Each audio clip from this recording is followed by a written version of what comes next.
still finding solution to 2025 WASSCE questions. That is core mathematics or general mathematics. All right. We have our fifth question here. That is the last question under the compulsory part, which is section A of paper 2. The midpoint of the line joining point P and point H is point M. You have to find the value of x and y and also find the magnitude of PH, that is line PH, the distance from P to H. All right. So we have a line. Okay, so let's start with. So we have a line, and the line is PH. The midpoint of the line joining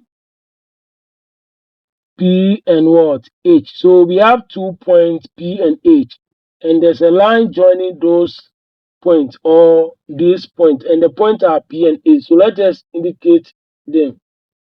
All right.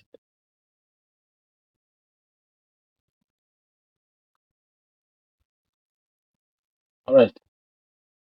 So let us assume that this is the line joining point P. So our P will be here with the coordinate 2x as the x coordinate and 3 as the y coordinate.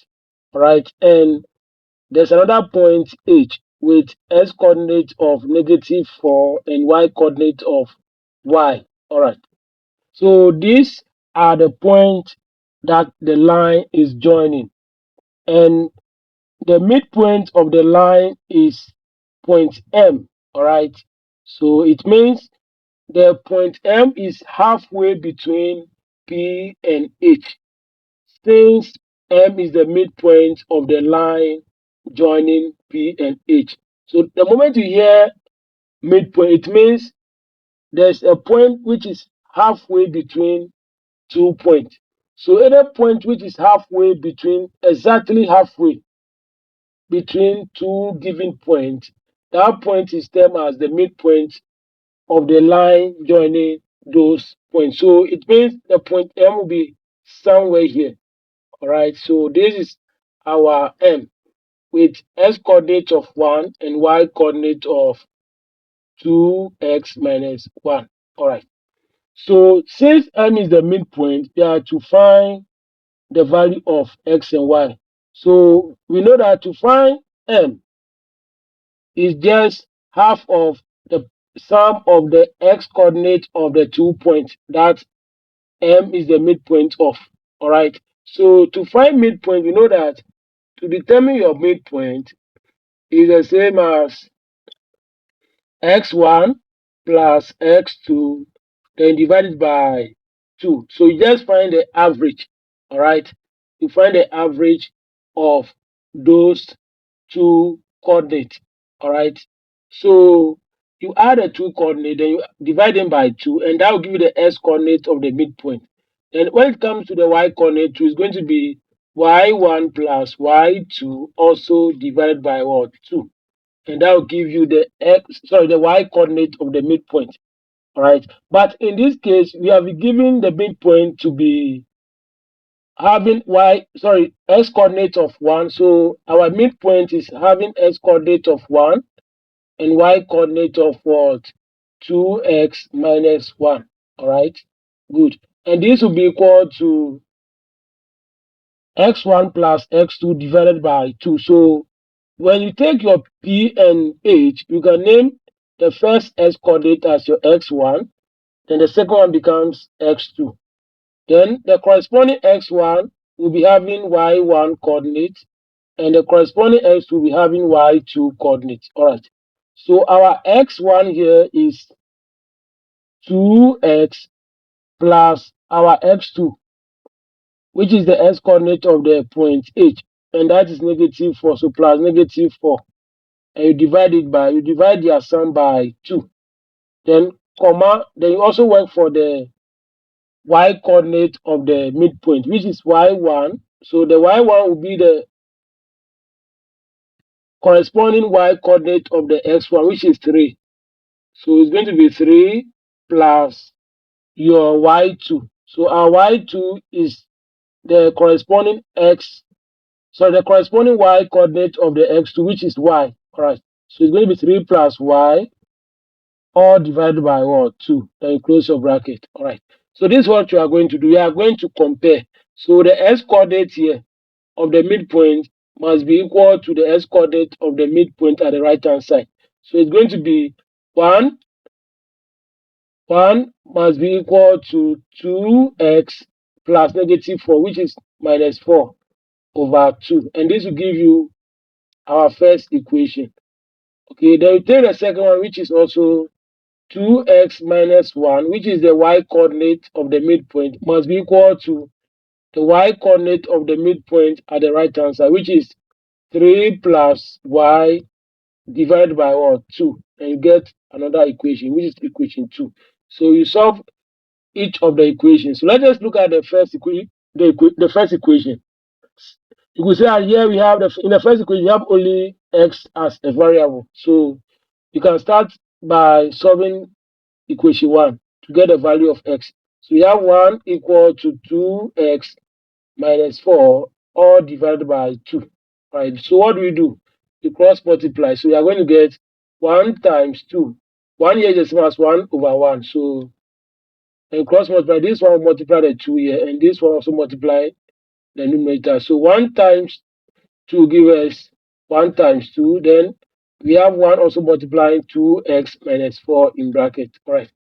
So we are going to get 2 is equal to, we expand the bracket. So we are going to get 1 times 2x, which will be 2x. 1 times -4 is -4. And this becomes a linear equation without a denominator. Okay, the first one was having a denominator, but here we don't have any denominator, or we don't have a fraction. All right, so we just make x the subject. So we maintain the 2xy, then we transpose the -4 to the left hand side, becomes positive. So we are going to get 2 plus 4 equal to 2x. We are going to get here to be 6 is equal to 2x. We are looking for the value of x not 2x. So we divide through by the coefficient of x. All right. So here will give us 3, and here will be equal to x. So this implies that x is equal to 3. All right. So we now go for the second equation. The second equation is 2x minus 1. Let me go back. The second equation is 2x minus 1 equal to 3 plus y divided by 2. 3 plus y divided by 2. So this is our second equation. So you solve this one too as well. So here you cross multiply. So this the whole of this divided by 1.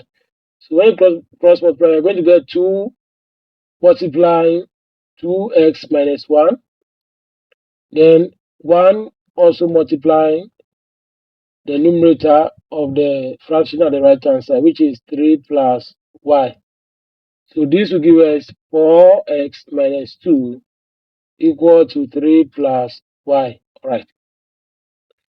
But we know that the value of x is known. We have solved for the value of x in the first part of the solution, which is 3. So we plug in the value of x. So, but x is equal to 3. So we have 4 times 3, because here we have 4x. So in place of x, we are going to replace the x with 3. Then minus 2 equal to 3 plus y. Okay. So here we are going to get it as 12 minus 2 equal to 3 plus y. And this will give us a result of 10 equal to 3 plus y. So we transpose the constant term here to the left hand side, since we are making y the subject. We got 10 minus 3 equal to y. And we are going to get 7 is equal to y. So this implies that y is also equal to 7. So these are the values of x and y. X is equal to 3 and y is equal to 7.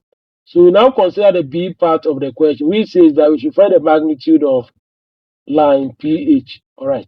So can go back for our line PH. So the PH is So we have P here to be 2x, then comma 3, then H is -4, comma y. Alright. So now that you know their values, our P is now in place. So we have the value of S to be 3. So 2 times 3 will be equal to 6. So our 2x becomes 6, then comma 3. Alright. When you take the H2, we have the value of y to be 7. So -4, comma 7 in place of the y. So you can now find the magnitude of pH. Okay, so magnitude of pH is the square root of x2 minus x1 squared plus y2 minus y1 also squared. You can equally make it x1 minus x2 squared. You get the same answer. Okay, but I'm making it x2 minus x1. Still get the same answer. Alright, so let us continue. So in this case, we can name the 6 here to be our x1, then the 3 here to be our y1. Then when it comes to the h, then it means here will be the x2 and here will be the y1. Sorry, y2 rather. X1 goes with y1 and x2 also goes with y2. Alright.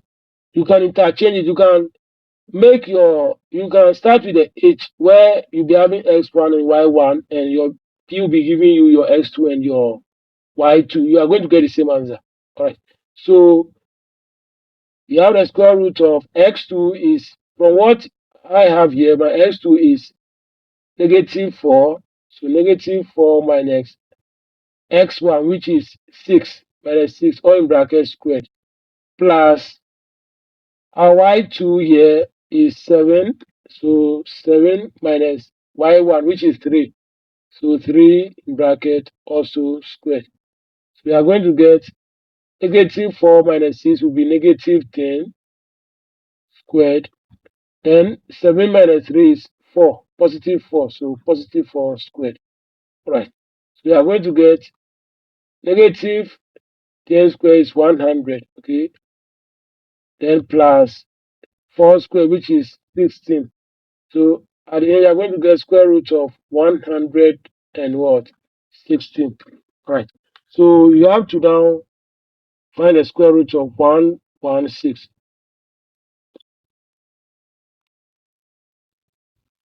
So which is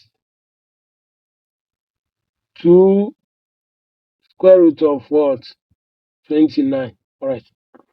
Because this can be expressed as 4 times 29. Alright. So if you don't want to waste time, you can equally use your calculator. And this becomes the magnitude of line PH. So it's going to be 2 multiplying the square root of 29. Then you bring units. Alright. Because we don't know the unit or the unit of measurement. So we just put unit as a generalized unit. Okay. So you just write unit after you have obtained your answer. So this becomes the magnitude of pH. So we conclude that the magnitude of pH, or the distance between P and H, is 2 root 29 units. Alright. Thank you for watching. Please do not forget to subscribe to my YouTube channel, which is Math with Ebefa. Bye.